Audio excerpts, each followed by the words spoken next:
Alors, je suis prêt à entendre un prochain intervenant. Monsieur le député d'Argenteuil, poursuivez. Merci, M. le Président. Alors, je suis,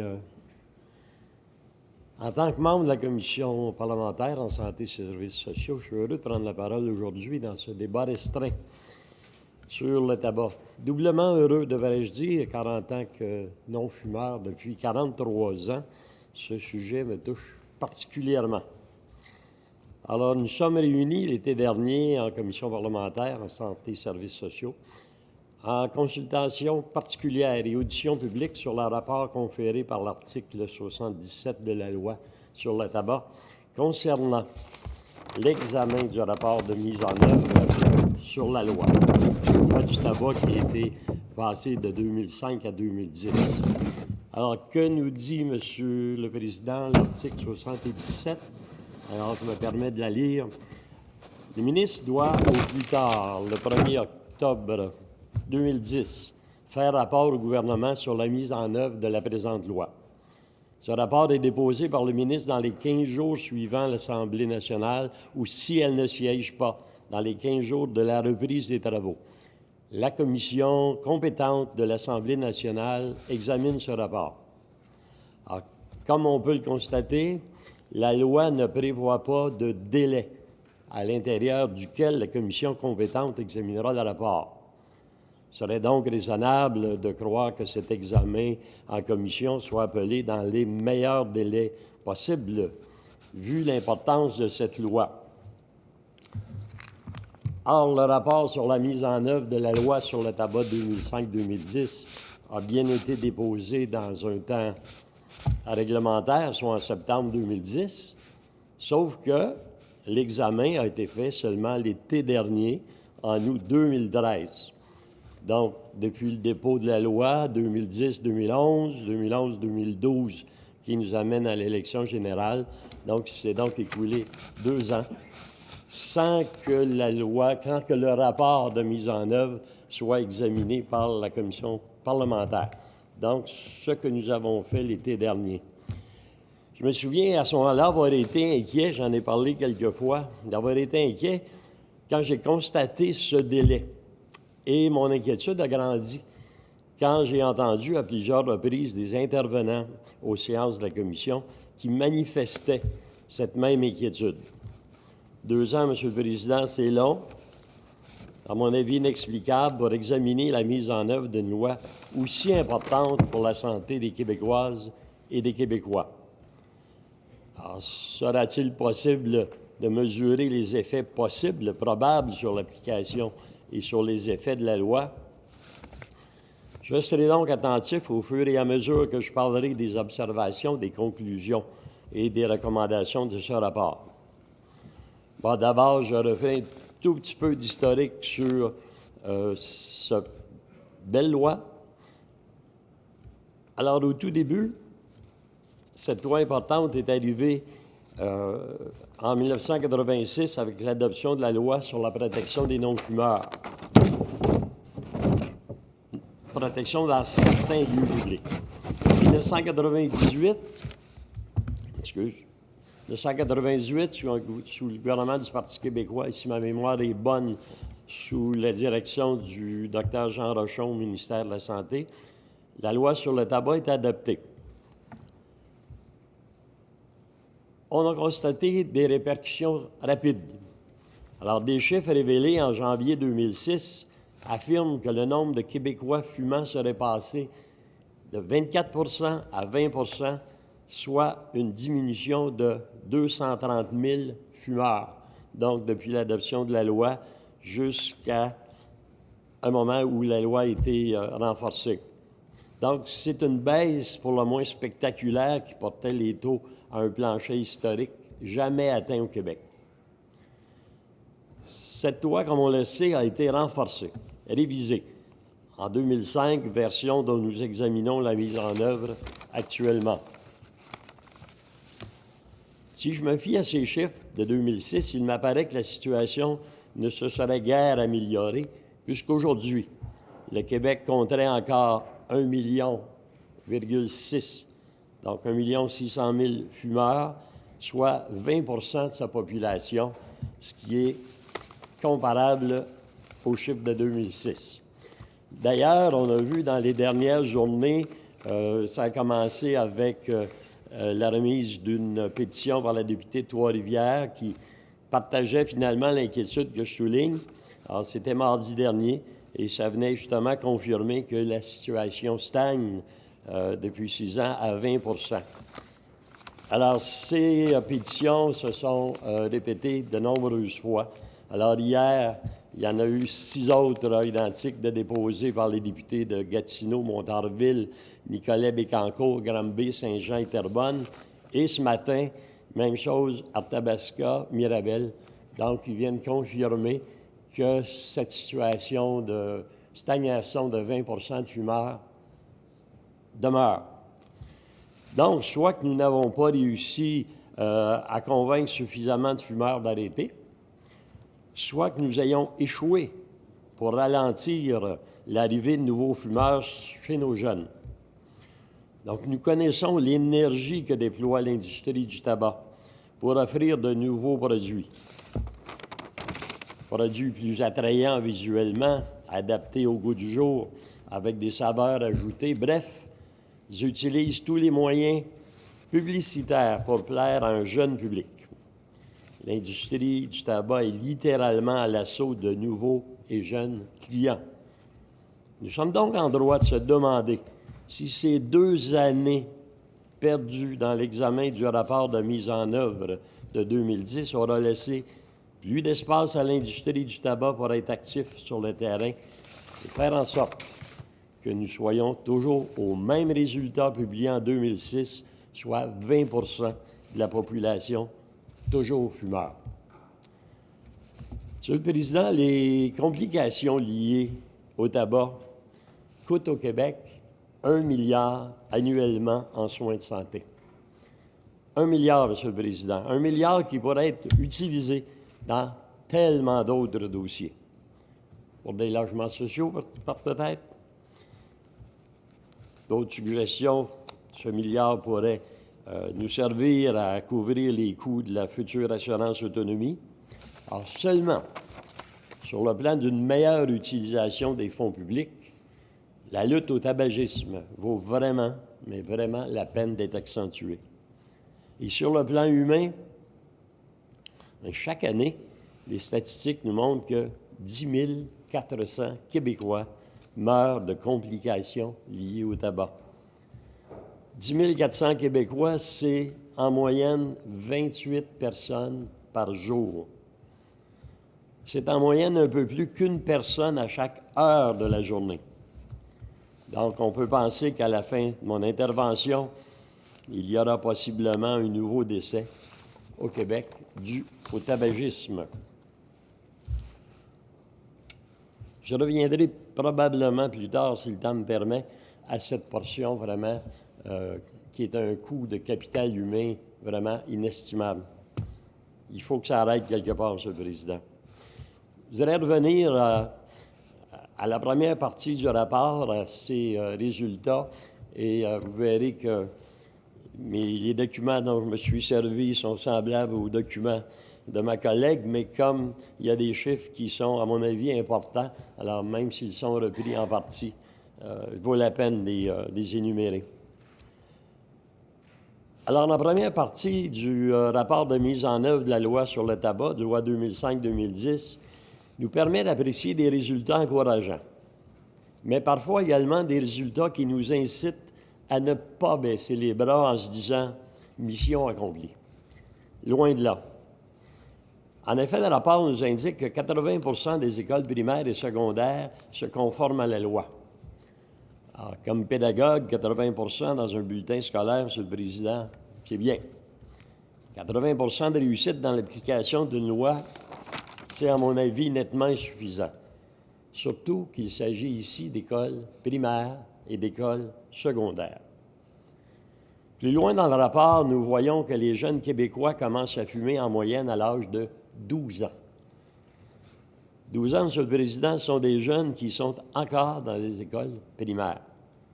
Il faudra donc apporter une attention particulière à l'application de la loi sur le tabac dans les écoles primaires et secondaires. Encore une fois, est-ce que ce délai de 2 ans pour l'examen du rapport sur la mise en œuvre de la loi sur le tabac aurait-il créé une période de relâche, une zone grise, une période de manque de dynamisme? Parce que nous parlons ici d'une clientèle, la clientèle la plus à risque, et d'un milieu de vie important dans l'évolution de cette clientèle. En ce qui concerne particulièrement le secondaire, nous devrons notamment travailler au niveau de la sécurité des élèves dans leur déplacement à l'extérieur, souvent à l'extérieur même des terrains de l'école, pour leur permettre de fumer. Alors, cette situation les place souvent en état de vulnérabilité face à des vendeurs de cigarettes illégales ou même à des vendeurs de drogue, en plus de les exposer à des accidents potentiels, accidents causant des blessures physiques. Je vais changer d'instrument, M. le Président. Ça va me prendre 2 petites secondes pour continuer le rapport parce que j'essaye de me mettre à la modernité de nos instruments. Alors, on continue les résultats du rapport dans les établissements de santé et de services sociaux où nous tenons particulièrement à souligner notre souci d'offrir à tous les soins de services de qualité. Les informations fournies par le rapport nous laissent entendre que certaines situations, ma collègue en a parlé tantôt, engendrent des inconforts en raison de l'application de la loi. Donc, on parle ici de milieux comme le CHSLD, des ressources intermédiaires, des centres de réhabilitation. Alors, ma collègue le mentionnait, des plaintes ont montré que souvent des portes demeurent ouvertes, ils laissent échapper la fumée et vient déranger, contaminer les milieux ambiants. Donc, c'est une situation sur laquelle il faudra réfléchir. La zone de 9 mètres m'inquiétait aussi. Alors, les observations contenues dans le rapport de mise en œuvre nous démontrent qu'il y aurait place à amélioration, on se l'est fait dire dans la commission, dans l'application des mesures législatives déjà contenues dans la loi, en ce qui touche la zone de 9 mètres. Donc, on parle de cégep, d'université, de centres de formation professionnelle, de centres d'éducation des adultes, des établissements de santé et services sociaux. Alors, cette loi-là est respectée à 67 %, ce qui est vraiment, vraiment trop peu. Surtout que l'information suivante nous dit que dans 63 % des endroits visités, l'affichage est inexistant. Alors, lors des auditions, comme je le disais tantôt, plusieurs personnes ont demandé que nous assurions d'augmenter ce pourcentage d'application de la loi en ce qui concerne le respect de la zone de 9 mètres. Et avec raison. Il m'apparaît évident qu'un taux de respect de cette zone de 9 mètres à 67 % est nettement trop bas.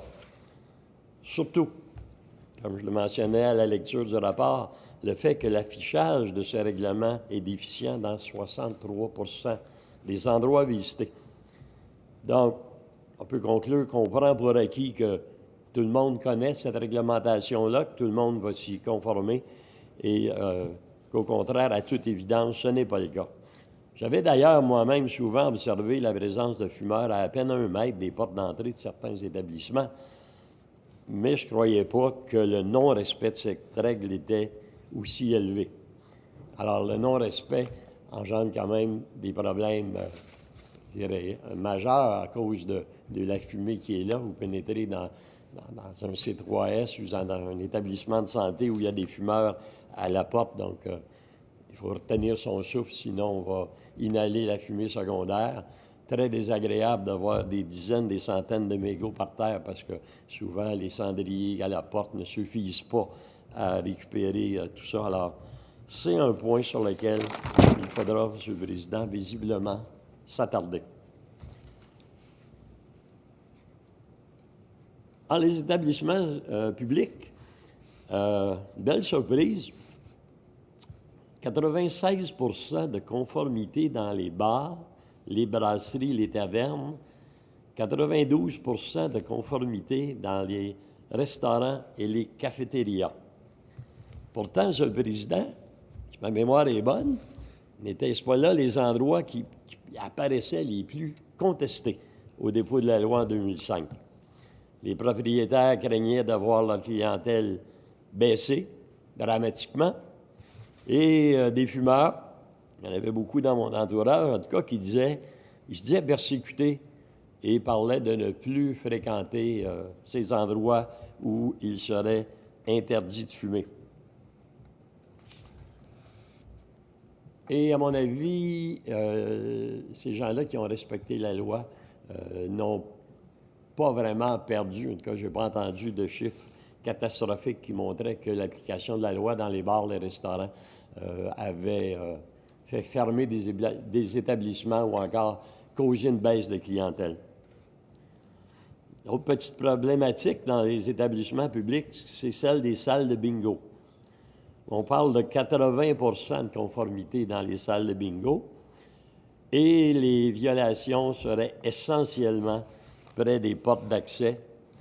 Donc, on revient ici à la même situation que tantôt quand on parlait de la zone de 9 mètres. Je pense qu'on a la même problématique qu'on la retrouve ici dans ces zones de bingo. Au niveau des établissements touristiques, là aussi, ma collègue en a fait allusion tantôt.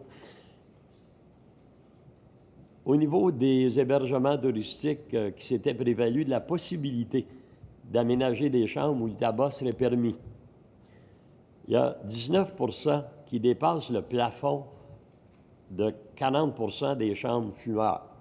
Donc, on comprend que la loi permettait un certain nombre, 40 des chambres disponibles, et un établissement sur 5 ou presque dépasse ces normes.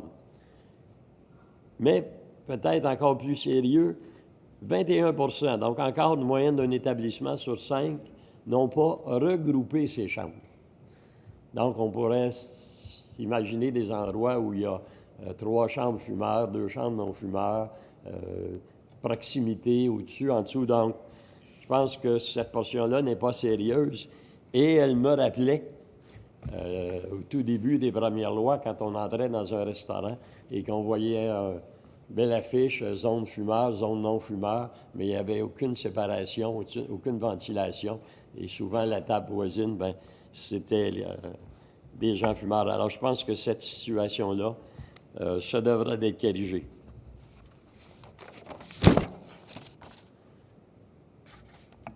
Et une autre belle statistique, dans les milieux de travail, le taux de conformité, M. le Président, est à 95 On s'approche. Le 5 qui manque devrait être facilement atteignable. L'exposition des produits de tabac dans les points de vente, 89 On avance. On a rencontré dernièrement des propriétaires de dépanneurs qui parlaient de différentes difficultés, mais je me suis permis, avec le groupe chez moi, d'aborder cette situation-là pour essayer de s'assurer qu'on atteigne le 90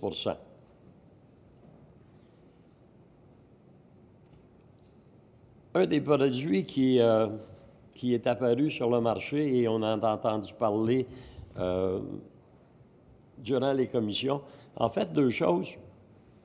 Moi, j'ai été impressionné d'apprendre parce que je n'avais pas entendu parler de cette problématique-là avant l'audition des groupes en commission parlementaire. C'est le phénomène de la fumée tertiaire. Fumée secondaire, dans ma tête, c'était clair, je savais ce que c'était. J'avais été souvent exposé, victime de cette fumée secondaire.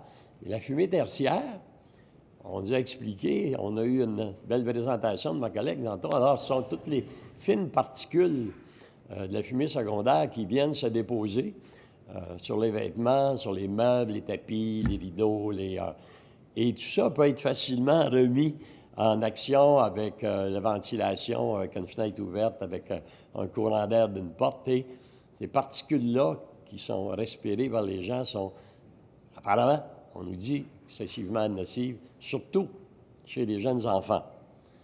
Donc, on voit ici une situation qu'on ne peut pas vraiment contrôler. On ne pourra jamais interdire, je crois, de fumer dans les maisons où il y a des jeunes enfants, mais j'espère qu'on avancera assez pour conscientiser les gens pour que cette habitude de fumer puisse enfin disparaître. L'autre problématique qui se répand, je dirais que ça a littéralement envahi le marché, c'est la cigarette électronique. Et ce qui m'inquiète dans ça, c'est, je commençais à lire ce midi, j'ai pas eu le temps, 10 minutes à peine, un médecin français qui insiste beaucoup pour dire que la cigarette électronique est littéralement un remède, un excellent moyen pour permettre aux fumeurs de cesser de fumer et de passer à de meilleures habitudes de vie. Alors, il n'y a pas d'études, je pense, on n'a pas vu, je ne pense pas qu'il y en existe d'études qui viennent valider, qui viennent confirmer cette position-là de ce médecin-là en particulier et possiblement d'autres qui viennent nous dire, oui, la cigarette électronique, c'est un intermédiaire, c'est bon pour les gens. Mais le produit suscite beaucoup d'inquiétudes et comme moi, je suis particulièrement inquiet, je me pose beaucoup de questions. De toute évidence, dans les documentations que j'ai consultées, l'industrie chinoise s'est emparée de ce marché et fabrique une portion importante de ce produit qui est actuellement offert dans nos marchés. Alors, les deux questions principales que je me pose face à ça, c'est dans quelles conditions les cigarettes électroniques sont-elles fabriquées? On a vu toutes sortes de reportages, on a entendu de portions de mélamine, la présence de mélamine dans différents produits importés de la Chine. Je ne pense pas que les Chinois contaminent tout, mais quand même, je pense qu'on est en droit de se poser la question dans quelles conditions ces cigarettes électroniques sont fabriquées. Et avec quels ingrédients? Il n'y a pas eu encore d'informations détaillées, spécifiques, contrôlées, vérifiées. C'est quoi les ingrédients qu'on retrouve à l'intérieur? Certaines personnes nous disent qu'il y aurait même de la nicotine ou différents produits. Alors, je pense qu'il faudra sérieusement penser à légiférer et à inciter le gouvernement canadien également à contrôler ce produit-là. Donc, j'ai inversé mes deux textes. Donc, ma mémoire est pas si pire. J'ai parlé de la fumée tertiaire avant et là, je ne vais pas me répéter, M. le Président. Il y a un point qui me touche énormément et à chaque fois que j'ai un constat visuel de ce phénomène-là, c'est de voir des gens fumer dans une voiture, surtout l'hiver, alors que les fenêtres sont fermées. On a un incubateur, un vase clos. On voit des bébés, de jeunes enfants de 2 ans, 5 ans, 6 ans, qui sont vraiment perdus dans un nuage de fumée. Alors là, je pense que s'il y avait un seul amendement, un seul ajout à la prochaine loi que nous ferons sur le tabac, bien, je pense qu'il faudrait commencer par celle-là pour protéger nos jeunes. Alors, c'est beau de parler d'empêcher les jeunes de 12 ans de commencer à fumer ou des jeunes secondaires, j'en suis. Mais de permettre qu'on expose des bébés à la fumée dans un habitat complètement fermé, c'est aberrant. Et en 2014, je pense qu'il faut absolument, mais absolument, s'attaquer à ça. Alors, le Québec, c'est évident, a fait d'immenses progrès depuis 10 ans en matière de lutte au tabagisme. Mais il ne faut pas arrêter. Nous devons poursuivre nos efforts afin de protéger la santé de la population, protéger nos enfants afin qu'ils arrêtent de devenir des fumeurs actifs. Donc, nous devons continuer à en parler, nous devons continuer à en débattre. Il faut que ce soit des débats vraiment non partisans. Et les 3 recommandations de la Commission sur l'étude du rapport m'apparaissent prometteuses, mais selon moi, il faudra que ces 3 recommandations-là soient la base de ce que nous pourrons faire Donc, première recommandation qui dit que le ministère de Santé et Services sociaux maintienne un suivi sur la mise en œuvre de la loi du tabac, bien, c'est évident, et ça va de soi. Que le ministère évalue la pertinence d'intensifier les activités d'information et de sensibilisation et d'inspection afin que les mesures législatives existantes soient appliquées. Et nous verrons par la suite à les bonifier si nécessaire. Mais ces campagnes-là d'information, de sensibilisation sont importantes et je pense que si on insistait sur une belle publicité qui montre un bébé de 6 mois dans une voiture où les fenêtres sont fermées, qui est entouré de fumée secondaire de cigarettes, je pense qu'on toucherait le cœur de même les fumeurs ne s'opposeraient pas à une loi qui interdirait. Et finalement, que la loi sur le tabac soit révisée en fonction de différents points. Donc, c'est sûr qu'il faut viser que le tabagisme diminue. Il faut que la protection en santé, de la santé des jeunes qui soient exposés soit améliorée, que la santé des non-fumeurs soit protégée. Mais encore là, M. le Président, quand je reviens au nombre, 10 428 par jour, plus qu'un par heure, si on fait un parallèle avec de bonnes habitudes alimentaires, de saines habitudes d'exercice, de consommation, combinées au contrôle du tabagisme, imaginez l'effet qu'on aurait sur le plan humain, combien de décès on pourrait sauver, quelle fortune on pourrait éviter et réinvestir dans des projets qui soient efficaces pour la qualité de vie de nos Québécoises et de nos Québécois. Alors, je serai, tant que je serai en politique, un ardent défenseur de ce projet de loi. Merci, M. le Président.